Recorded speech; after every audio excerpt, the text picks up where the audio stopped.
এই ভিডিওটা, হ্যাঁ, আমরা যেদিন বাড়ি পৌঁছালাম ঠিক তার একদিন পরের ভিডিও এটা। আর আমরা সেদিন শালিমার স্টেশনে ছিলাম, কারণ আমরা যাচ্ছি ওড়িশা ভদ্রকে। কেন যাচ্ছি আমি পরে বলছি। তা মানে মানে 36 ঘন্টা ট্রেনে থাকার পর আবার একদিনও রেস্ট পাইনি। কলকাতায় গিয়েছিলাম, তার পরের দিন আবার রাত্রিবেলার ট্রেন, মানে প্রচণ্ড ধকল যাচ্ছে। যাই হোক, আমরা ভদ্রকে প্রায় ভোর 4:30 নাগাদ পৌঁছে গিয়েছিলাম। আর আমরা ট্রেনের অনেকটাই পেছন দিকে ছিলাম না, ওই জন্য অনেকটা অন্ধকারও ছিল, আর লোকজনের পেছন দিকটাই কম ছিল। আমার সত্যিই ভয় লেগে গেছিলো যে এত বড় স্টেশন আর একটাও মানুষজন নেই।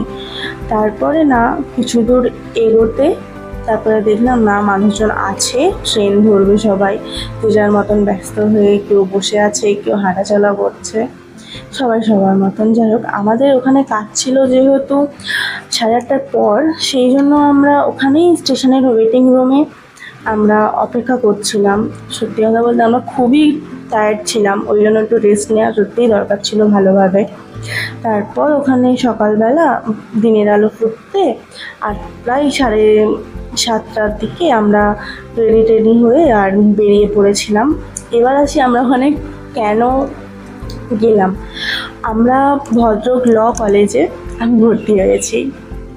হ্যাঁ, আসলে আমি সত্যিই কোনোদিনও ভাবতে পারিনি আমি এত বড় প্রফেশন নিয়ে পড়াশোনা করবো।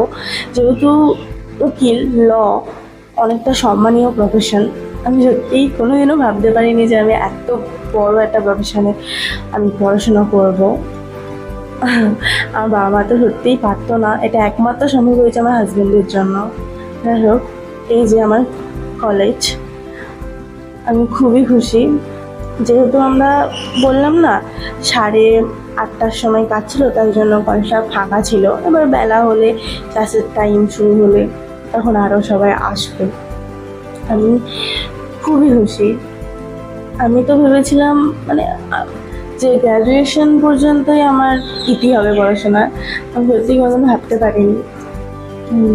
আর এই যে এটা আমার স্যার বা সিনিয়র যা হোক বলতেই পারেন, ওনার রেফারেন্সেই আমি কলেজে ভর্তি হয়েছি। আমি খুবই খুশি, আমি এতটা খুশি আমি বলে বোঝাতে পারবো না। যাই হোক, আমরা ওই দিনই দুপুর 2:30টার ট্রেনে আমরা বাড়ি ফিরে এসেছিলাম। আমি তো প্রচণ্ড টায়ার্ড, আমার চোখ মুখ দেখেই বোঝা যাচ্ছে প্রচণ্ড টায়ার্ড আমি। যাই হোক, টাটা।